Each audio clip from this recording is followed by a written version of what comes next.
All right, ladies and gentlemen, welcome back to the channel. So tonight we're talking about the Chicago Bears, folks. We're less than 3 weeks away from the NFL draft, and the Chicago Bears have the first pick. They're going to be taking Caleb Williams out of USC. I just saw a poll that had like 70% of Chicago Bears fans are excited for Caleb Williams to be your starting quarterback. I fully agree with that. I think it's the Bears' best interest. I think this is one of the biggest moves. Obviously, it's the first pick in the draft, and it's a quarterback, and Caleb Williams has been touted as this generational QB. But folks, I really do think if Caleb Williams hits, folks, if this hits, dude, it's game over. The Chicago Bears are going to be very good for a very long time. And I think that risk reward aspect, I think it's very well worth it. I loved Justin Fields, and I am sad to see him go to be no longer a part of the Chicago Bears organization. But I do think it is in everyone's best interest. So the Chicago Bears and the New York Jets have been touted as the two big teams to trade down in the NFL draft. So outside of number one, Chicago has the 9th pick. Right now, Field Yates of ESPN reported teams have identified the Chicago Bears as a trade down candidate if they hope to recoup picks later in the draft. Chicago has only 4 selections at the moment, though 2 of those come in the first 9 picks. So, we're going to get into something here from Bernstein and Holmes, 670 the score. I miss living in Chicago and being able to listen to them. But they really hit the nail on the head here. But the thing is this, before I get into what they mentioned, my take is really Ryan Poles can't do any wrong.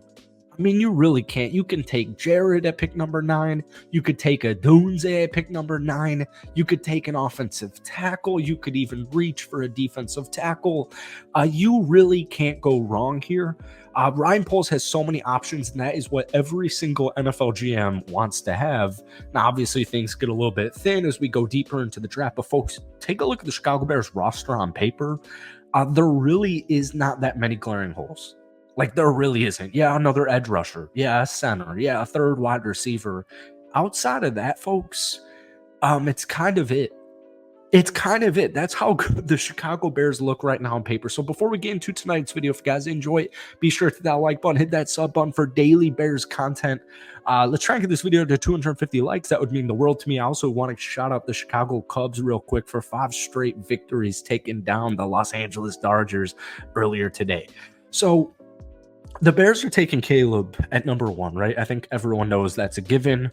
And I personally, I absolutely can't wait. But we've been talking about that for a couple of weeks, a couple of months now. So Chicago's got the 9th pick in the draft. And you'll hear one analyst say, oh, they should trade down and, trade back to pick number 12 or 13 with the Raiders, or even a little bit deeper into the first round and just accumulate all this draft stock. And so here's what had, I forget which guest they had on Bernstein and Holmes, but here's what they said. I don't want to trade out of 9 if I'm the Bears. I've had enough of this. Let's turn a second round pick into a bunch of other picks, and let's just fill up the team with a bunch of B+ guys. Get some stars. Go get some stars. When you're drafting 9th, you're trying to draft an all-pro. You're trying to draft a guy that's going in the Hall of Fame as a Bear. They need guys like that right now. They need blue chip 5-star guys. I would like where I sit knowing that I would probably have my choice of the 3rd best receiver in the draft, the 2nd best left tackle, or the best pass rusher in the draft at 9. I would not trade out of that. I would take the best available out of those 3, and I would hopefully be hanging that guy's number in the Ring of Honor. Much easier said than done. Obviously, we've talked about it on this channel numerous times. I really don't personally care if they draft at 9 or if they trade back or even if they trade up for some reason. And my point is, I trust and believe in Ryan Poles. And I think that's something you can say for the first time in a very, very long time about the Chicago Bears management staff, right?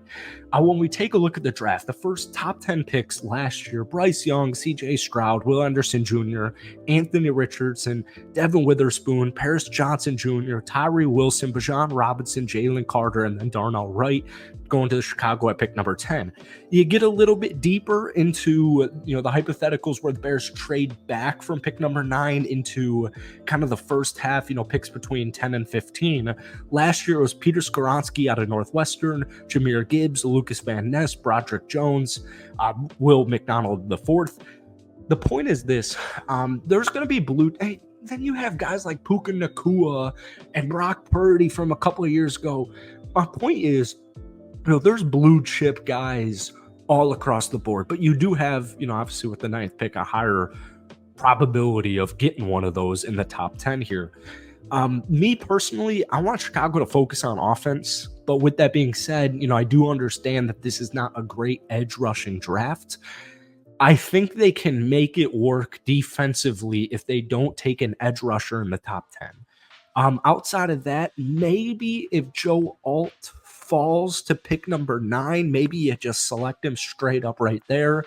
You can also take the theory or the take of, well, it's a historical, quote unquote, historical wide receiver draft. So, why take one at 9 if you can get one for the same type of production like Puka Nakua last year in the second round, third round, and even a little bit deeper into the draft?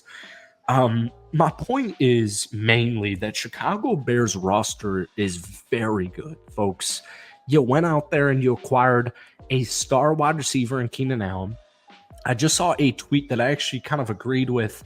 It's a little bit hot, but NFL Network's Adam Ranked has DJ Moore as a top 5 receiver in the NFL. He said, you got Justin Jefferson, Tyreek Hill, and Jamar Chase are my top 3. After that, you can't tell me anybody else is better than DJ. Off the dome, I'm going to go with Devontae Adams. Neither here nor there.